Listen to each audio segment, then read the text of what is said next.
So Gambit's been out for about a week and a half, maybe two, depending on when you're watching this, but I think it's finally time we talk about how busted this character is. Now, even when I saw the trailer for him, to be honest, I knew he was going to be meta because he just did not look like any support character or really strategist we've ever had. And as we're going to talk about more in today's video, I think we need a lot more strategists like him because he is truly the definition of that. So in this video, I just want to break down 3 simple reasons why I think Gambit is so strong right now and why he is the best strategist that has ever released in this game so far. So point number 1, like we talked about earlier, Gambit is just the true definition of a strategist character. He does meaningful amount of healing output and he does a meaningful amount of damage. And there's a lot of functionality and ways to use his abilities in any given situation of this game. I think there's 3 different levels of how Gambit could be played and how I've been seeing him being played in the game so far. Number 1 is just straight up being a heal bot. Now you're using all your cards on your heal.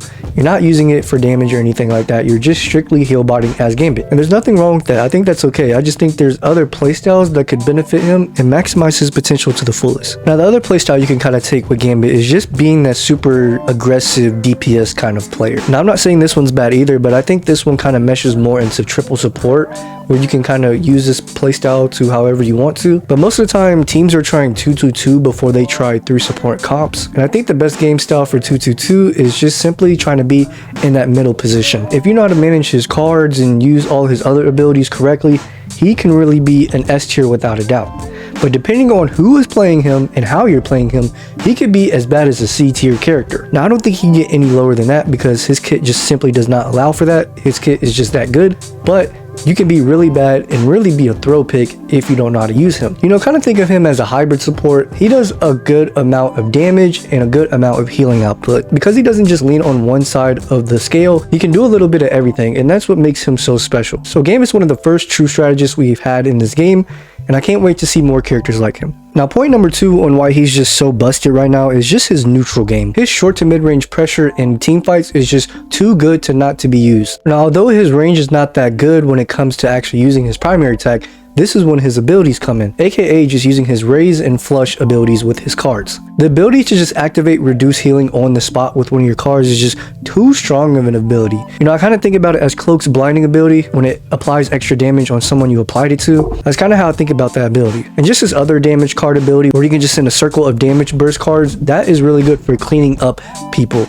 Especially when people are trying to dive you and other things like that. That is your go-to move when trying to finish someone off. Just his body bash and his other thing like that is just really good to escape, and it also does really good damage, and it can also heal your teammates too, which is really good. Just to wrap up this section, I think the ability to just poke safely, burst from small angles, play very far back if he really wants to, and just the ability to reposition constantly is just really good and just gives him that edge that other supports can't. You know, maybe Rocket and Sue, but other than that, who really has the mobility that Gambit does? So our last point on why he's so busted right now is because he is the best anti-dive support character in the game. Now you might be saying, what about Sue with her self shield? Well, that is true. That self shield is really freaking good and it's really good at countering dive.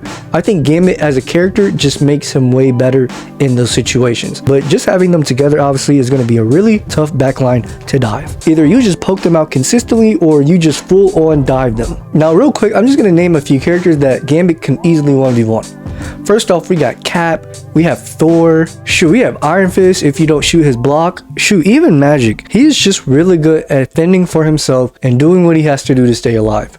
Because there's just so many ways for him to escape or just do meaningful damage to turn the fight of the 1v1. He's really good in those types of situations. Now, in addition to how good his anti-dive is, we need to talk about the most important part of his kit, which is his ultimate ability. Yes, his ultimate ability. Now, it's without a doubt that Gambit has the best support ability in the game. And I say that because his ability just doesn't heal bot. It actually can do a lot of things. Now, just the ability to give his teammates jump boost and movement speed is just super good. And not to mention that it also purifies any CC that is being applied to your teammates. Gambit can really do it all, and it's kind of unfair how good his kit is. And his ultimate can just set up so many playmaking abilities with other characters, and their ultimate is just super unfair how good it is, truly.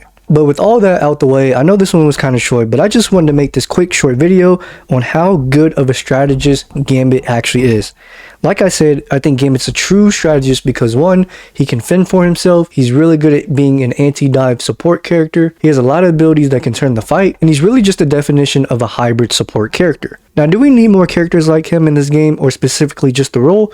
Yes, we do. It is without a fact we need more true strategists in this game for the sustain of Marvel Rivals. Now, no matter what role Rogue ends up being, I just hope that she's a good overall round character. She can do a lot for her team, but she can also do a lot for herself. And that's what I think makes a true hybrid character. So with that being said, guys, thank you for making it this far into the video. I know this one was a short one, but like I said, I just want to get this one out there. But make sure to leave a like, comment, subscribe, all that good YouTube stuff. And thank you guys so much for watching, and I'll see you in the next one. Peace.